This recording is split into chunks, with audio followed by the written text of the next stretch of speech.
किसी बशर में हजार खामियां, अगर जो देखो तो चुप ही रहना। किसी बशर का जो राज पाओ या ऐब देखो तो चुप ही रहना। अगर मनादी को लोग आएं, तुम्हें कुरेदें, तुम्हें मनाएं, तुम्हारी हस्ती के गीत गाएं, तुम्हें कहें कि बशर में देखी बुराइयों को बयान कर दो तो चुप ही रहना। जवाज ये है, दलील ये है,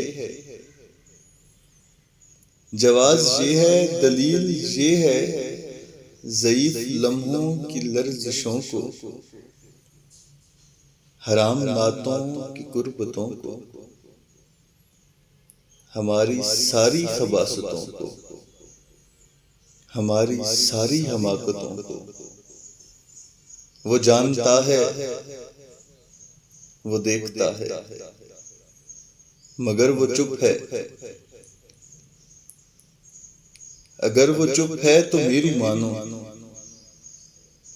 वो कह रहा है कि चुप ही रहना। वो कह रहा है कि चुप ही रहना।